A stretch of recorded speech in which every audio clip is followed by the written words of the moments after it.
नमस्ते, मैं आरती न्यूरोथेरेपिस्ट। आज आपको बोन नी पेन के बारे में बताऊंगी। तो चलिए जानते हैं नी पेन के बारे में। ठीक है, ये आप जो डायग्राम देख रहे हैं, इसमें ये ऊपर की जो बोन आ रही है, ये उसको बोलते हैं पटेला, और ये आ रही है हमारी फीमर बोन। ठीक है, ये आ रही है पोस्टीरियर क्रूशिएट लिगामेंट यानी कि PCL। उसके बाद आ रही है हमारी ये मेनिस्कस। ठीक है, फिर ये हमारी एक बोन आ रही है टीबिया। ठीक है, ये हमारी ट्रांसवर्स लिगामेंट है। और ये हमारी आ रही है एंटीरियर क्रूशिएट लिगामेंट यानी कि ACL। एंटीरियर यानी आगे का और पोस्टीरियर यानी कि पीछे का। ठीक है, तो ये हमारा जो घुटने का ऐसा स्ट्रक्चर होता है। ठीक है, जो हमारा ये बीच में इसमें फ्लूइड भरा हुआ होता है, ये ऐसा स्ट्रक्चर होता है। इसमें जब ग्रीस ख़त्म हो जाती है तो आपस में ये घुटने आपस में रगड़ खाते हैं और आवाज़ आने लगती है और दर्द होता है, इन्फ्लेमेशन होती है। ठीक है, तो चलिए जानते हैं हम नी पेन के बारे में। ठीक है, हमने कई बार अपने बड़े बुज़ुर्गों को घुटनों के दर्द से पीड़ित होते हुए देखा है। दिन रात दवाई खाने से भी उन्हें कोई आराम नहीं मिलता। चलने फिरने से बहुत परेशानी होती है। कुछ ही साथ ही घुटनों को मोड़ने में, बैठने से, घुटनों को मोड़ने में, उठने बैठने में दिक्कत आती है। कभी कभी उन्हें इतना ज़्यादा दर्द होता है कि वो ठीक ढंग से सो भी नहीं पाते। उनके घुटनों में सूजन तक भी आ जाती है। ठीक है, हमारे घुटनों की एक जटिल संरचना है जिसमें 3 हड्डियां होती हैं। ठीक है, जांघ का निचला हिस्सा, शिन बोन। ठीक है, ऊपरी हिस्सा घुटना, फिर वहाँ मजबूत स्नायुबंध व टेंडन्स होते हैं जो इन हड्डियों को एक साथ पकड़ते हैं।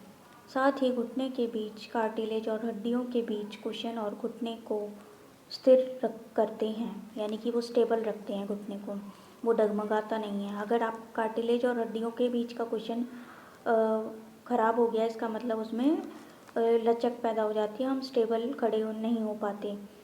इन संरचनाओं में से किसी भी प्रभावित करने वाली क्षति या बीमारी से दर्द हो सकता है। ठीक है, ये जो आप ये फ़ोटो देख रहे हैं, ये डायग्राम में एक बुज़ुर्ग को घुटने में पेन हो रहा है और वो सीधा नहीं खड़े हो पा रहे हैं। ठीक है, ये है। फिर हम आगे जानते हैं शरीर के अन्य जोड़ की तरह हमारे घुटने भी लगातार गुरुत्वाकर्षण के विरुद्ध काम करते हैं, यानी कि ग्रेविटी के विरुद्ध काम करते हैं। यानी कि ग्रेविटी क्या होती है, जो ऊपर से कोई चीज़ नीचे की तरफ गिरती है, यानी कि वो आकर्षित होती है। कोई भी चीज़ हम ऊपर उछालते हैं तो वो नीचे ज़रूर आएगी, ये हमारा गुरुत्वाकर्षण का नियम होता है। तो हमारे जो घुटने होते हैं ये इसके विरुद्ध काम करते हैं हमारे, यानी कि हमें फोर्स लगानी पड़ती है, बल लगाना पड़ता है अपने घुटनों को उठाने के लिए। ठीक है, और उससे घुटनों पर हमारे ज़्यादा प्रेशर आता है, एनर्जी लगती है।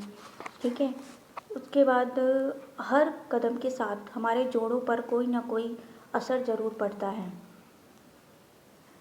उम्र ज़्यादा होने पर हम काफ़ी चल चुके होते हैं और इससे जोड़ों को अधिक नुकसान होने लगता है। इसके साथ ही इस बात का ख्याल रखना भी ज़रूरी है, उम्र के साथ साथ कई अन्य चीज़ें भी घुटने के दर्द के लिए जिम्मेदार हो सकती हैं।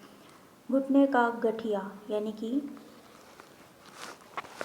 घुटने के गठिया में क्या होता है, यूरिक एसिड के निर्माण के कारण होता है ये। यानी कि यूरिक एसिड जब बढ़ जाता है तो हमें घुटने का गठिया हो जाता है। गठिया के विभिन्न प्रकार हैं जो घुटने के जोड़ को प्रभावित करते हैं।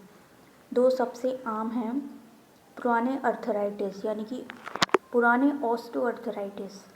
ये होता है 50 से अधिक उम्र के लोगों में, 50 साल से अधिक उम्र के लोगों में होता है। जैसे कि उपास्थि बिगड़ती है, दर्द बढ़ता है, यानी कि जैसे जैसे इन्फ्लेमेशन होगी, डिजनरेशन होगा, वैसे वैसे वो उम्र के साथ उसमें दर्द बढ़ता चला जाता है। अगला आता है हमारा ये रूमेटॉइड अर्थराइटिस। ये क्या होता है, इसमें एक ऑटोइम्यून डिसऑर्डर आएगी, ऑटोइम्यून बीमारी है।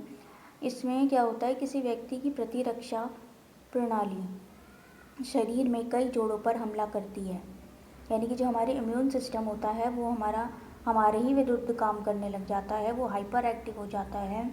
तो इसके लिए हम न्यूरोथेरेपी में एड्रिनल ग्लैंड को उकसाकर हम ऑटोइम्यूनिटी को ठीक करते, उसकी बीमारी को आराम दिलाने की कोशिश करते हैं पेशेंट को। दर्द के अलावा सूजन, लालिमा और घुटने के ऊपर गर्माहट विकसित होती है। यानी कि घुटने के ऊपर क्या होता है, दर्द होगा, सूजन हो जाती है, उस पर लाल लाल जैसे दिखने लगता है, रेडिशनेस, और घुटने के ऊपर गर्माहट महसूस होती है। ऑस्टियोआर्थराइटिस के विपरीत संधि शोथ के से घुटने का दर्द गतिविधि के सुधार होता है। यानी कि ऑस्टियोआर्थराइटिस का ये उल्टा होता है। इसमें क्या होता है, घुटने का दर्द गतिविधि में सुधार, यानी कि हम जब चलते फिरते हैं तो इसमें आराम मिलता है हमें। ऑस्टियोआर्थराइटिस में ऐसा नहीं होता, उसमें चलते फिरते हैं तो उसमें दर्द होता है।